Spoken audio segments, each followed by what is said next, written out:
दोस्तों, बच्चों के दोस्त बनो, उन्हें डांटो मत, उनके साथ में फ्रेंडली बिहेव करो। ये सारी बातें आपने कई बार सुनी होगी और मुझे लगता है कि अभी अब सारी बातें बहुत पुरानी हो गई है, क्योंकि साल 2026 में अब इन बातों का कोई मतलब नहीं रह जाता। क्योंकि जो जेनजीज है और जेन अल्फा है, उनके साथ में कैसे डील करनी है ये उनके हिसाब से ही हमें डिसाइड करना होगा। हेलो, नमस्ते, राम राम। मैं हूँ जेपी और आज मैं फिर आ गई हूँ एक नए टॉपिक के साथ में। और आज हम बात करेंगे टीन एज बॉयज के साथ में कैसे बिहेव करें जिससे कि वो किसी गलत राह पर ना चल पड़े। दोस्तों, सिर्फ दोस्त बनने से काम नहीं चलेगा, क्योंकि आजकल के जो टीन एज बॉयज है वो बहुत ही सीक्रेट लाइफ जी रहे होते हैं।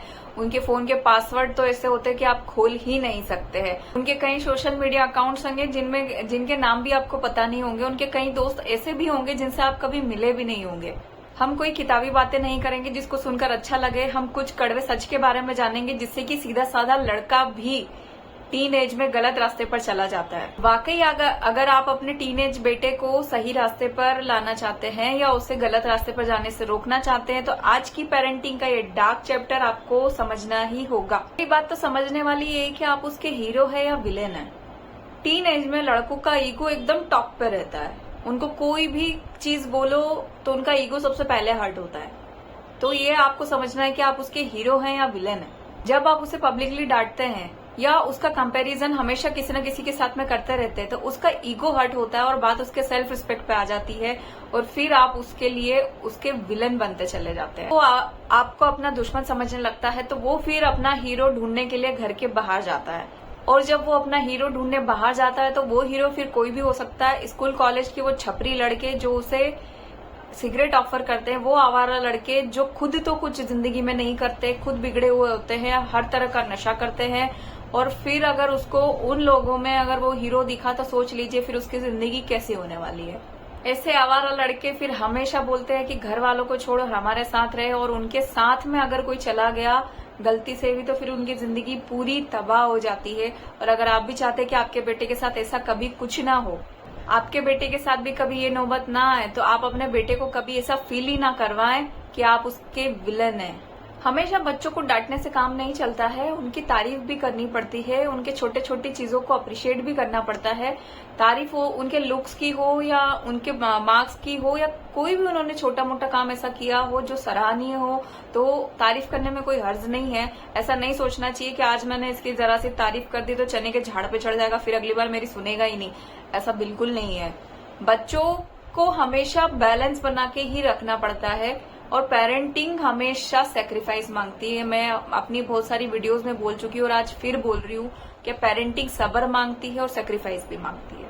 दूसरी सबसे मुश्किल बड़ी बात यह है आजकल की बच्चे जो हैं डिजिटल वैलिडेशन के चक्कर में पड़े हुए हैं।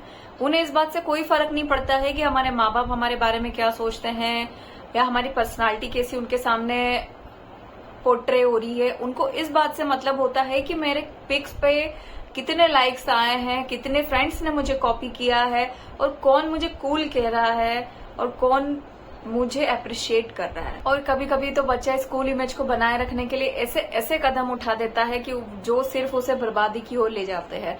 और ऐसे में जब माँ बाप को पता चलता है बच्चों की गलती के बारे में, तो माँ बाप सबसे पहले एक ही काम करते हैं कि उनका फोन छीन लेते हैं। फोन छीनने से क्या वो फोन चलाना भूल जाएगा? किसी और के फोन से चला लेगा, अपनी आईडी किसी और के फोन से लॉग इन कर लेगा, लेकिन वो बगावत पे आ जाएगा धीरे धीरे अगर उनसे हम हमेशा फोन छीनते रहे। तो फोन छीनने की बजाय पेरेंट्स ने क्या करना चाहिए? उन्हें डिजिटल वैलिडेशन से निकालने के लिए रियल वर्ल्ड से निकाल के रियल वर्ल्ड एडवेंचर्स में डालना चाहिए।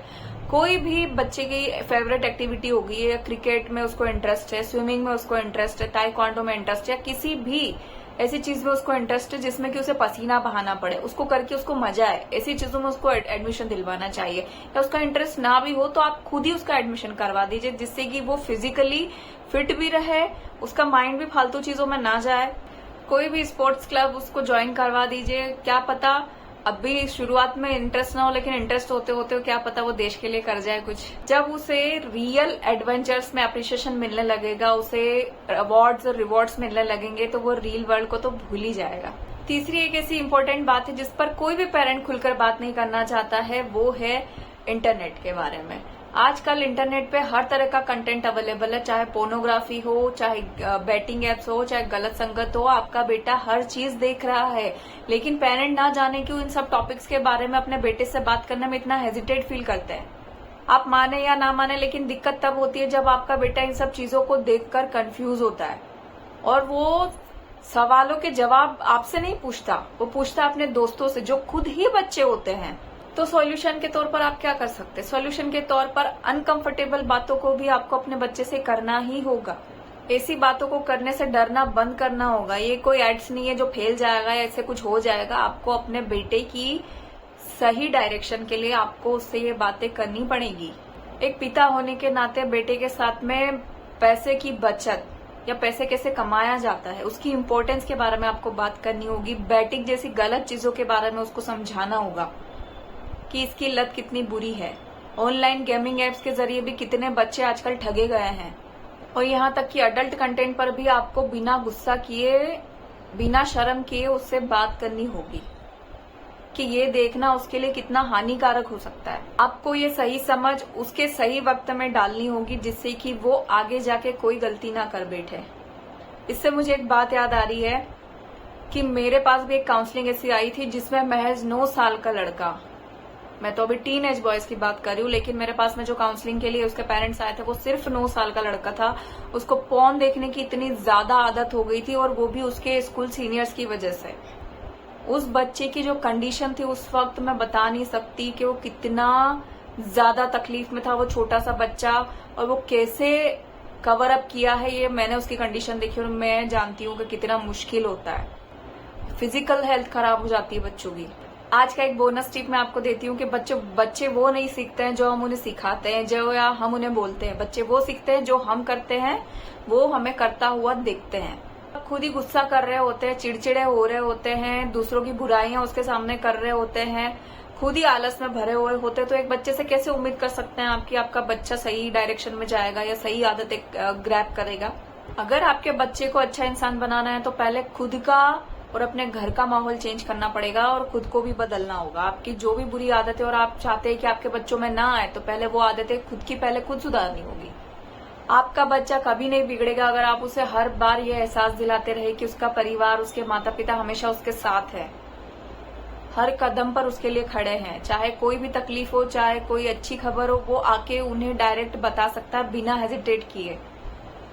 बच्चों में डर ये नहीं होना चाहिए कि अगर मैंने अपने पेरेंट्स को बताया तो पेरेंट्स मुझ पे गुस्सा करेंगे या मुझसे नाराज होंगे। हमेशा बच्चा इस बात से डर जाता है, अगर उससे कोई गलती भी होती है और घर का माहौल अगर स्ट्रिक्ट होता है ना, तो बच्चा डर जाता है कि अगर उससे छोटी भी गलती होती है ना, तो वो फिर बातें छुपाने लग जाता है और फिर धीरे धीरे करके गलतियां बढ़ती जाती है और वो कभी शेयर नहीं कर पाता है, जस्ट बिकॉज कि घर का माहौल ऐसा है।